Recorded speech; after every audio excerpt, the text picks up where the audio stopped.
말씀의 제목 따라하겠습니다. 주여 우리를 불쌍히 여기소서. 시작. 주여 우리를 불쌍히 여기소서. 러시아의 대문호 톨스토이가 쓴 참회록에 보면은 그가 동양의 한 우화를 소개하는 내용이 나오는데요, 한 나그네가요 길을 가다가 맹수의 습격을 받은 거예요. 맹수가 막 덤벼드니까 이 나그네가 살려고 물이 마른 깊은 우물이 있는데 그 안으로 뛰어들었어요. 그래서 우물 안으로 떨어지다가 우물 중간에 자라난 나뭇가지가 있어서 그 나뭇가지를 붙잡은 거예요. 그래서 우물 안에 이렇게 매달렸는데 가만 보니까요, 저 우물 밑바닥에요 입을 딱 벌리고 있는 큰 뱀이 있는 거예요. 뱀이. 그리고 위를 보니까 그 맹수가 노려보고 있는 거예요. 그런데다가 그 나뭇가지는요, 흰 쥐 한 마리하고 검은 쥐 한 마리가 나뭇가지를 막 갉아먹고 있는 거예요. 그런데 그 나뭇가지에 벌들이 이 벌집을 지어놨는데 그 벌집에서 이제 꿀이 흘러요. 꿀이 이렇게 나뭇가지를 타고 흐르다가 이 나그네가 잡고 있는 거기에 이제 꿀이 닿은 거예요. 그래서 그 꿀을 이렇게 맛보면서 달콤해하는 거예요. 톨스토이가 이 이야기를 소개하면서 이렇게 말합니다. 이것은 결코 사람이 만든 우화가 아니라 모든 사람들이 다 알고 있는 진실이다. 나는 이제야말로 나를 죽음으로 몰아가는 낮과 밤을 보지 않을 수 없다 그랬어요. 여러분, 톨스토이가 나이 50세가 되었을 때 부와 명성을 다 얻었어요. 그런데 행복한 것이 아니라 자신의 삶에 대한 깊은 회의에 빠지게 된 거예요. 위를 보아도 죽고 아래를 보아도 죽고, 그리고 흰지와 검은지로 상징이 되는 낮과 밤은 자기의 죽음을 점점 재촉하고 있는 자기 자신을 발견한 거예요. 그런데도 지금까지 그러한 사실은 모른 채 그저 그 달콤한 꿀맛을 보면서 그 달콤함에 취해서 살아왔던 자기 자신을 깨닫게 된 거죠. 자기 자신의 비참한 자기 자신의 형편과 처지를 깨닫고 그는 비로소 참회하기 시작하는 거예요. 그래서 쓴 글이 바로 참회록이죠. 여러분, 우리가요 자신의 비참한 처지를 깨닫게 되었을 때, 나 자신이 나를 구원할 수 없다는 사실을 깨닫게 되었을 때, 인간은 그제서야 비로소 우리 하나님을 찾게 되는 거예요. 하나님께 부르짖게 되는 거예요. 그러면 그때 드릴 수 있는 기도가 뭐냐, 그때 우리는 무엇라고 기도할 거냐 라고 할 때 그 기도가 바로 주여 나를 불쌍히 여겨 주세요 라는 기도예요. 한번 따라 하십시다. 주여 나를 불쌍히 여겨 주세요. 주여 우리를 불쌍히 여겨 주세요. 헬라어로 키리에 엘레이손이라는 기도예요.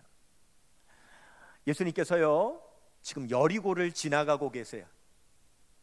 예수님께서 여리고를 지나가신다는 소식을 앞을 못 보는 두 시각장애인이 들었어요. 그리고 기다리는데 예수님께서 지금 지나가시는 거예요. 그들은 예수님께 소리쳤어요. 주여 우리를 불쌍히 여겨주세요. 막 소리를 치자 주변에 있던 사람들이 꾸짖어요. 조용해, 시끄러워. 그런데 개의치 않고요 더 소리 지르는 거예요. 주여 우리를 불쌍히 여겨주세요. 주여 우리를 불쌍히 여겨주세요. 여러분, 예수님께서 공생의 3년 기간 동안에 유월절 명절을 지키시기 위해서 3번 예루살렘을 올라가셨어요. 그런데 오늘이 그 3번째 예루살렘 올라가시는 길이에요. 지금 올라가시면 예수님은 십자가에 못 박혀 죽으세요. 여러분이 이 두 앞을 못 보는 시각장애인은 그 사실을 몰랐지만 아무 상관없어요. 왜? 그들은 지금이 아니면 예수님께로부터 구원받을 기회가 없다.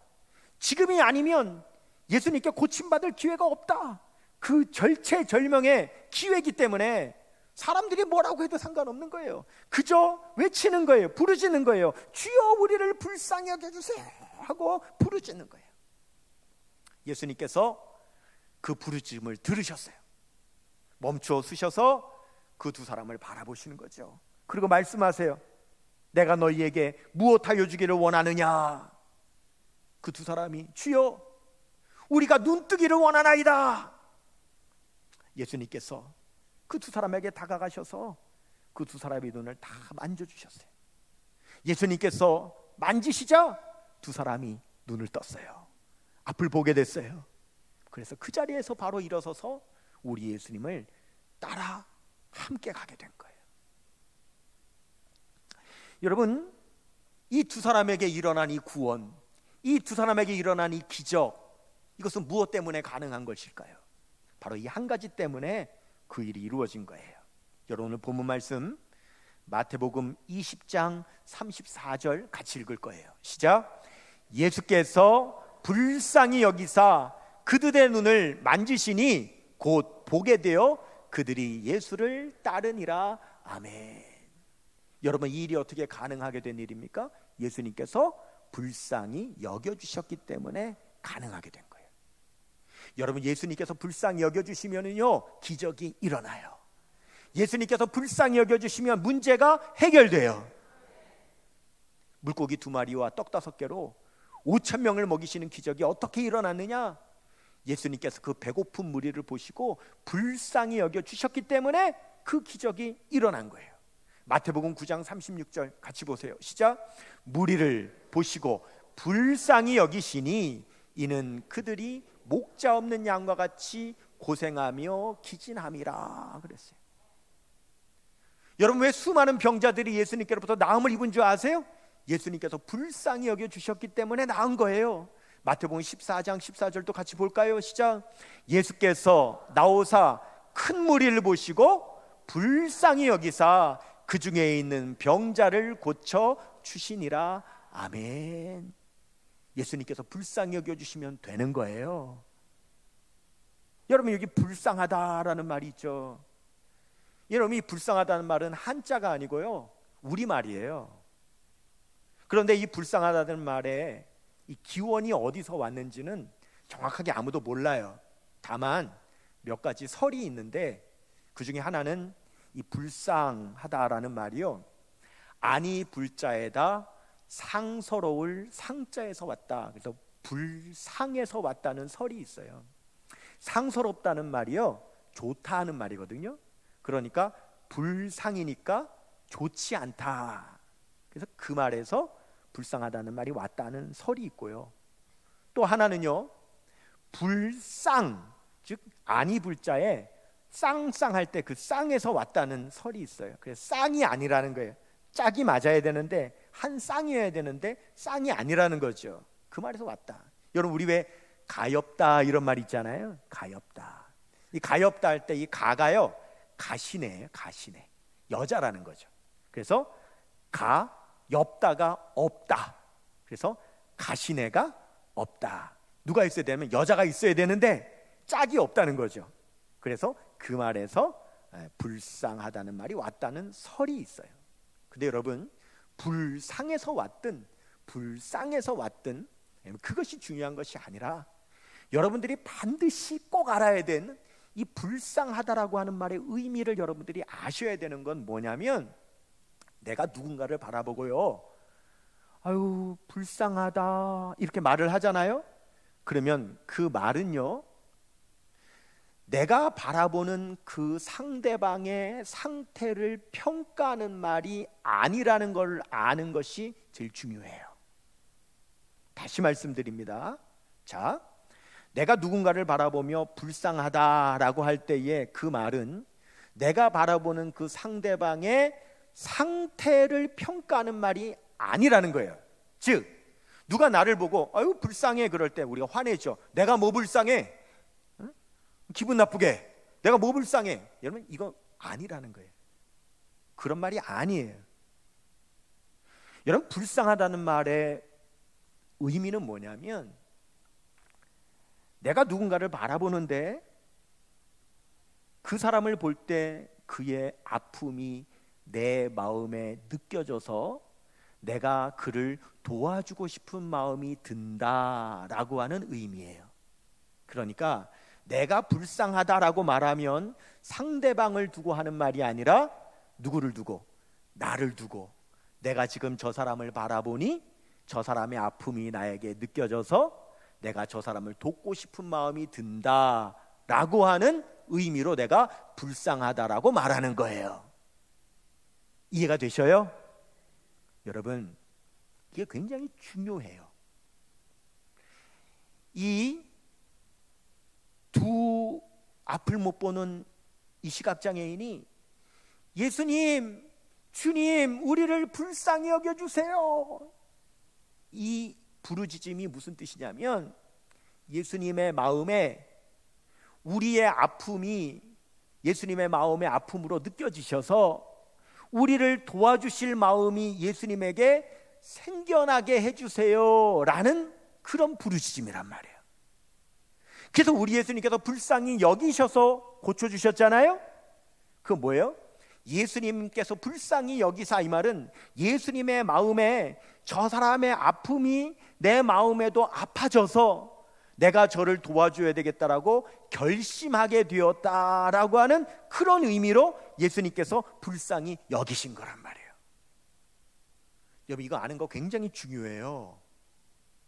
왜냐하면 이 주여 우리를 불쌍히 여기셔서 이 참된 의미를 이미 우리 기독교는 알았어요.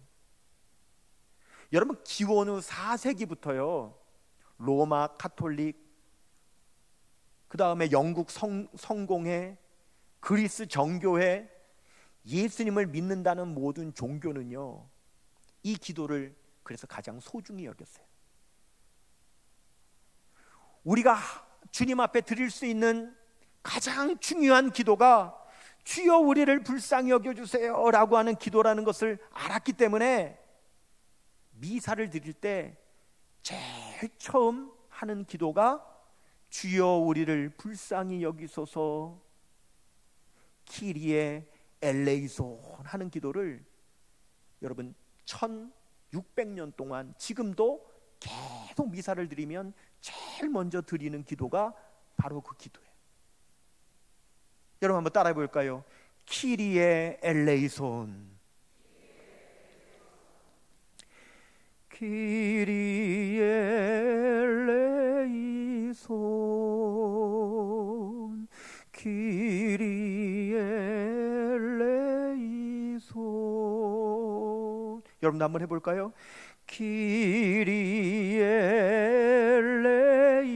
엘레이손. 한 번 더요. 키리에 엘레이손.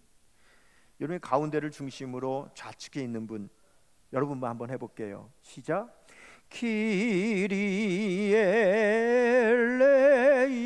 엘레이손. 우측에 있는 분만 해볼게요. 키리에 엘레이손. 찬양대만 해볼게요. 키리에 엘레이손. 우리 3층에 있는 모든 분들 해볼게요. 시작. 키리에 엘레이손. 지금부터는요 여기서 키리에 들어가면 여기서 키리에 들어가시고 여기서도 키리에 들어가시고 위에도 키리에 들어가시는 거예요. 자 해볼게요. 시작.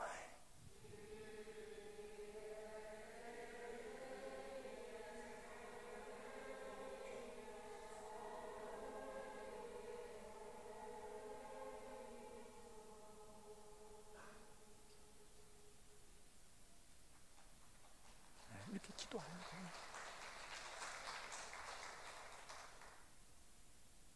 이 기도의 소중함을 예수님을 믿는 모든 종교가 다 알고 있어요. 그래서 이 기도를 드리는 거예요. 키리에 엘레이손, 주여 우리를 불쌍히 여겨 주시옵소서. 여러분, 예수님께서 우리를 불쌍히 여겨 주시는 건 수치가 아니에요. 예수님께서 우리를 불쌍히 여겨 주시는 건요, 은혜예요.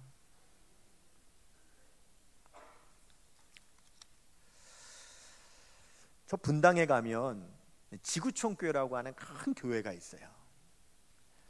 그 교회를 개척해서 목회하시고 은퇴하신 목사님 중에 목사님이 이동원 목사님이라고 하는 분이 있으시죠. 이분은 우리 한국 교회에 참 큰 영향력을 끼치셨어요. 지금도 마찬가지시고요. 또 후배 모든 목회자들이 참 많은 영향력을 받았어요. 근데 이분이 지금은 철로역정에 심취하셔서 철로역정을 연구하셔가지고 그 가평에 가면은 필그림 하우스라고 하는 아주 아름다운 수양관을 지어서 거기서 지금은 그 철로역정을 가르치는데 이제 전심을 하고 계시는데, 저도 철로역정을 좀 많이 연구를 했기 때문에 제가 이동호 목사님을 만나서 이 철로역정에 대해서 깊은 대화를 나누고요. 또 우리나라에서 가장 처음 나온 그 최초의 철로역정 책이 저에게 2권이 있어서 제가 그 한 권을 이동호 목사님에게 기증을 해서 그 가평 필그림 수양관에 가면 제가 기증한 그 철로역정이 거기에 전시가 되어 있어요.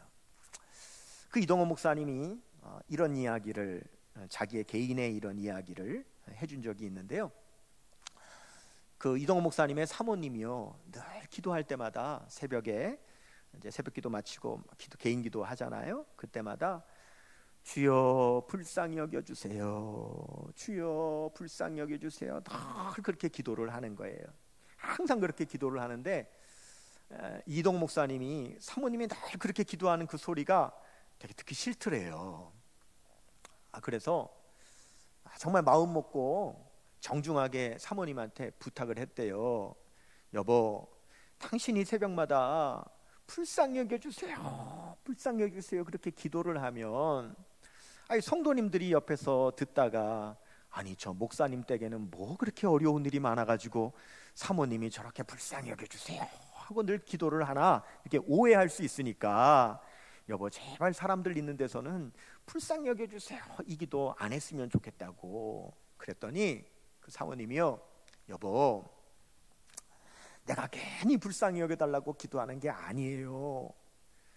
우리 교회에 성도가 많다 보니까 아무래도 때로는 나를 어렵게 하는 성도님들이 있을 수가 있는데 그때마다 내가 어떡할 거예요? 그분하고 싸울 거예요? 내가 뭐 할 거예요?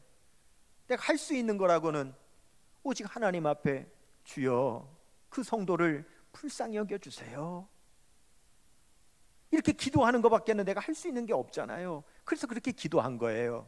그런데 당신이 싫다고 하니까 이제는 사람들이 있는 데서는 불쌍히 여겨주세요 이렇게 기도 안 할게요. 그리고는 이 사모님이 오로지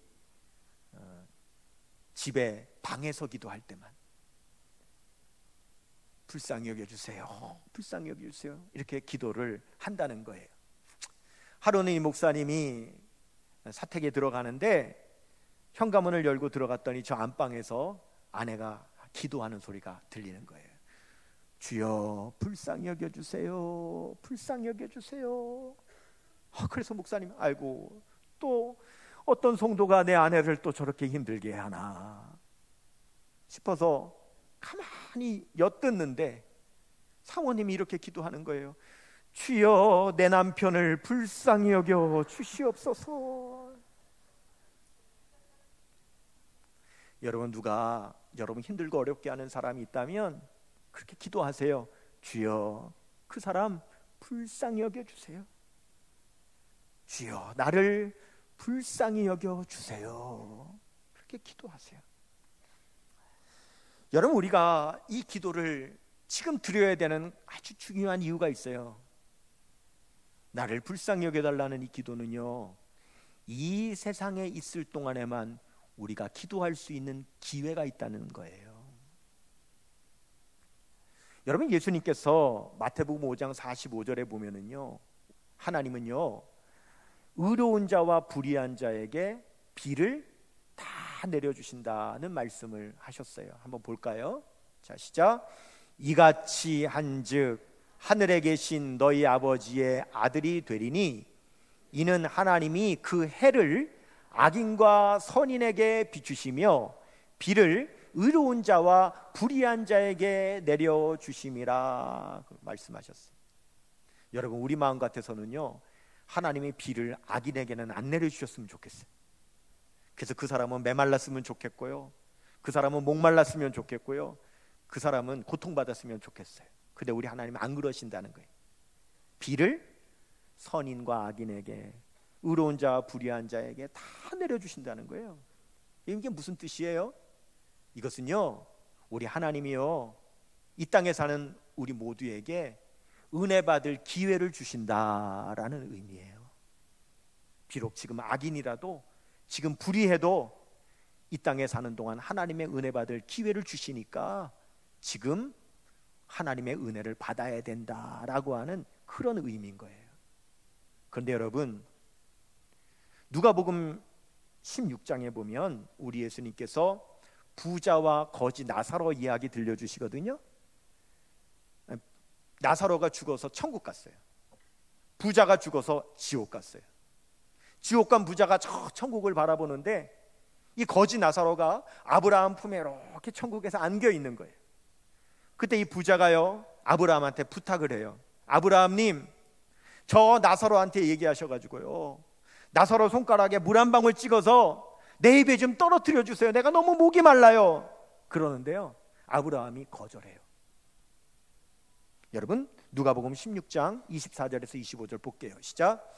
불러 이르되 아버지 아브라함이여, 나를 긍휼히 여기사 나사로를 보내어 그 손가락 끝에 물을 찍어 내 혀를 서늘하게 하소서. 내가 이 불꽃 가운데서 괴로워하나이다.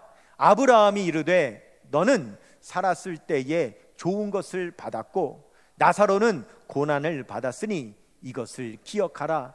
이제 그는 여기서 위로를 받고 너는 괴로움을 받느니라. 아멘. 여러분, 부자가 뭐라 그랬죠? 아브라함한테 긍휼히 여겨달라고 그랬죠? 물 한 방울 떨어뜨려주는 긍휼을 달라고 그랬는데 거절당했어요. 왜요? 여러분, 지옥이 왜 지옥인 줄 아세요? 더 이상 하나님께서 불쌍히 여겨주시지 않으니까 지옥인 거예요. 여러분, 하나님께서 불쌍히 여겨주시는 것은 오직 이 세상의 소뿐이에요.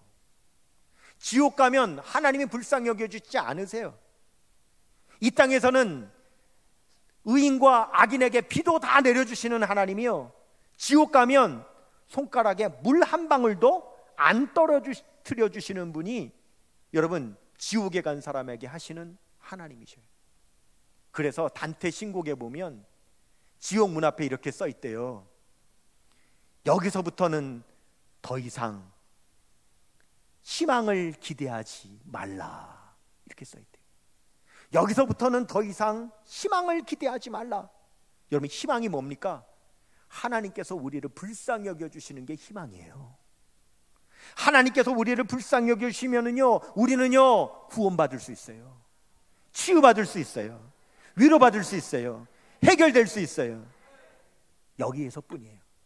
그래서 우리는 하나님께 불쌍히 여겨달라고 기도해야 되는 거예요.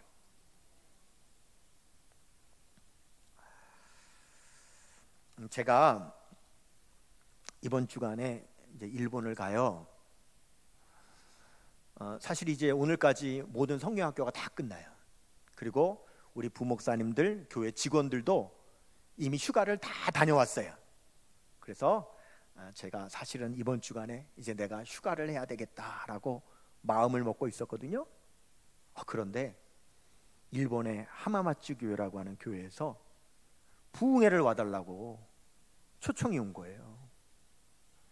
여러분, 일본의 하마마츠 교회는 권윤일 목사님이라고 하는 선교사님하고 그의 사모님 다케다 기쿠코라고 하는 사모님이 선교하는 교회인데요. 이 권윤일 선교사님은 저하고 신학대학교 동기예요. 근데 이분이 저보다 나이가 5살이 많아서 이제 제가 형 하는 분인데, 그래서 이분은 뭐 30년 넘도록 저하고 아주 깊은 친분이 있는데, 이 부인 되시는 이 사모님, 이 다케다키 쿠코 이 사모님은 원래 일본 분이거든요. 일본 분인데 이분이 고등학교 음악 선생님이었어요. 그러다가 예수님을 믿었어요. 예수님을 믿고 나니까 집안에서 그렇게 핍박을 하는 거예요. 그 집안에 너무 핍박이 심해가지고 이분이 신앙 때문에 신앙을 가지려고 학교 음악 선생님 그만두고 한국으로 유학을 온 거예요. 한국에 와서 우리 서울신학대학교 교회음악과로 유학을 온 거예요. 그래서 유학 생활을 하는 도중에 권윤일 학생을 같은 학교에서 만나서 사랑해서 결혼한 거예요. 그리고 결혼하고는 우리가 일본에 가서 복음을 전하자 그렇게 결심을 하고는 그분이 20여 년 전에 일본 하마마츠시라고 하는 곳에서 지금까지 일본 현지인들 그리고 몇몇 우리 교포들을 품고 선교하는 그런 분이세요. 제가 사실 거기 많이 갔어요. 제가 가서요 그분들 도와서요 제가 일본 길거리 다니면서 제 아내하고요 노방전도도 많이 했어요. 그리고 동네 주민들을 다 초대해가지고요 전도 집회도 열고요 이제 그렇게 했어요. 그래서 그 선교사님 부부도 너무 잘 알고 그 교회 형편과 사정도 제가 너무 잘 알아요. 그런데 지난 코로나 3년 동안 영적으로 너무 침체되어졌기 때문에 다시 좀 불을 일으키고 싶어서 와서 좀 부흥회를 해달라는 거예요. 근데 제가 어떻게 거절할 수가 있어요. 그래서 원래는 휴가하려고 했다가 그 휴가는 나중으로 미루고 가서 선교 부흥회를 해야 되겠다 하는 마음으로 이번에 이제 가게 된 거죠. 뭐 그분이 이제 초청할 때는 뭐 이제 비행기 값도 들고 이제 숙박비도 들고 하는데 뭐 대준다고 하겠죠. 그런데 내가 형편을 너무 잘 알기 때문에 비행기도 다 자비로 해서 가는 거고요. 숙박비도 자비로 해서 다 숙박하면서 가서 이제 전도해주고 부흥회하고 오는 거예요. 감사하게 우리 선교위원회에서 저보고 이제 선교 가는 거니까 잘 다녀오라고 이렇게 비행기 값을 선교위원회에서 해줘서 제가 이렇게 가는데요. 여러분 일본에 가보면은요, 일본 사람들 잘 살아요. 일본 부자예요. 그리고요, 일본 사람들은요 질서를 기가 막히게 지킵니다. 질서를 철저하게 지키고요. 거리를 다녀보면은요, 요만한 쓰레기 하나 없어요. 얼마나 깨끗한지 몰라요. 그게 일본이에요. 그런데 영적으로 보면 얼마나 가련한지 몰라요. 불쌍해요. 그 일본을 가면은요 기도가 나와요. 주여 저들을 불쌍히 여겨 주시옵소서. 그리고요 혐한이 있고요 기독교는 거의 없으니까 무시하고요. 그런데 그들에게 복음 전하라고 고군분투하는 그 선교사님 내외를 보면은요, 주여 저 선교사님들 불쌍히 여겨 주시옵소서, 이런 기도가 절로 나오고요. 저도 이번에 가면서도요, 하나님 제가 가서 잘 복음 전하고 부흥회하고 올 수 있도록 주여 저를 불쌍히 여겨 주시옵소서, 이 기도가 나오는 거예요. 여러분 그 유튜브에요 이제 우리말로 하마 그레이스 이렇게 치면 이제 그 교회 성도님들이 간증하고 성도님들이 찬양하는 거 계속 올려서 여러분들이 그 교회의 모습을 볼 수가 있어요. 여러분 우리가 기도해야 돼요. 주여 우리를 불쌍히 여겨 주시옵소서. 여러분 이 기도가 필요하지 않은 사람 한 사람도 없어요. 이 땅에 사는 동안만 우리가 기도할 수 있는 거예요. 하나님께서 우리를 불쌍히 여겨주시면 다 해결되는 거예요. 이 시간에 여러분 우리를 불쌍히 여겨달라고 하는 이 기도가 우리 역천성결교회 기도의 불이 되기를 원합니다. 여러분의 삶의 간절한 기도가 되기를 원합니다. 여러분 그 기도로 일어나서 승리하는 우리 모든 성도님들 되시기를 주님의 이름으로 축원합니다.